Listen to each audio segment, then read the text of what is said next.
तर हा साप कुठच्या वेळेस चला तुम्हाला सांगतो आपल्या समोरच्या ब्लॉगमध्ये. तर का म्हणता वे पोट्टे हो, आलो ना आपला आजच्या ताज्या ताज्या ब्लॉग घेऊन. तर आज होती छत्रपती शिवाजी महाराजांची जयंती. तर आपल्या घरापुढून मस्तपैकी छत्रपती शिवाजी महाराजांची रॅली जात होती.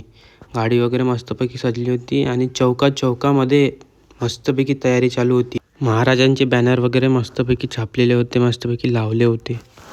आणि आज आपल्या मित्राची हळद पण होती. तर त्याला लावणं चालू होतं चंदन पुरं त्याला गोराच करायचा होता म्हणे. काढा काही दिसलाच नाही पाहिजे म्हणे. मग आपला सोबती आला साप घेऊन. त्यानं पकडला होता आवला तोचवाला साप आहे जो तुम्हाला स्टार्टिंगला दिसला. ते याले फुल ट्रेनिंग आहे, मस्तपैकी खेळवत होता सापाले. आपण पण गेलो होतो त्याच्यासोबत. थोडं आपण पण शिकून राहिलं. मग आपण थोडंसं म्हणजे खेळलं वगैरे. मग त्यानं रिलीज केला. मग तो गेला वर झाडावर वगैरे चढला. मग गण्या म्हणे चल म्हणे भूक लागली म्हणे, आपण नाश्ता करून येऊन म्हणे. मग आम्ही गेलो कुठं नाश्ता करायला पालीजवळ. नाश्ता वगैरे केला आणि आलं.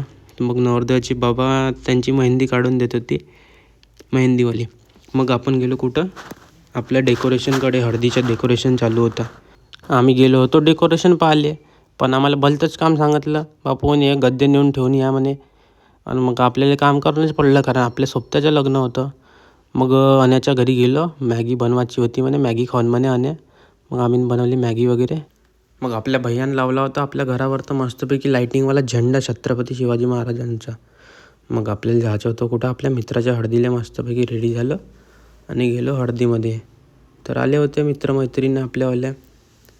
तर मग अंदर गेलो तर काय आपले मित्र भिडले होते पहिलेच खावायला भिडले होते. काही सुस्तीच नाकार होते ते पहिले खाऊन घेऊन म्हणे, मग आपण उभे राहून म्हणे. मग त्यांना जेवण वगैरे केला. मग एका ठिकाणी उभे होते. मग म्हणे डान्सचं कसं बे. मी म्हटलं थांबा, म्हटलं जेवण करून येतो म्हणलं, मग डान्स करून म्हणलं. मग तेवढ्यामध्ये कपल डान्स चालू झाला आजीबावाजीचा. कोणतरी नवरदेवाचे कोणीतरी रिलेटिव्ह होते, मस्तपैकी डान्स करत होते. नवरदेव पण भिडला होता आजीबाईसोबत एक नंबर. मग आपले मित्र काही सुस्तीच नाही करत होते, पुरा दणक्यामध्ये नाचत होते.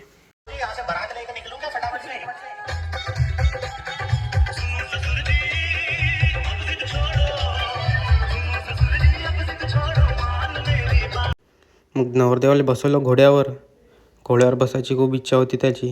हळदीच्या दिवशी मग घोडा आणला होता आणि पूर्ण बसवलं होतं त्याला. खूप एन्जॉय करत होता. मग लग्न झाल्यावर समजते एन्जॉय करते का करते तर माहीत पडत. मग अन्या काही ऐकतच नव्हता. तिथं नवरदेवाच्या जागेवर बसला होता. फोटो काढ म्हणे, पहिले फोटो काढ म्हणे. मग आम्ही सर्व बसलो मस्त गोष्टी करत. मग आपला आजचा ब्लॉग इथे एंड होतो. नेक्स्ट ब्लॉगसाठी लाईक करा, फॉलो करा.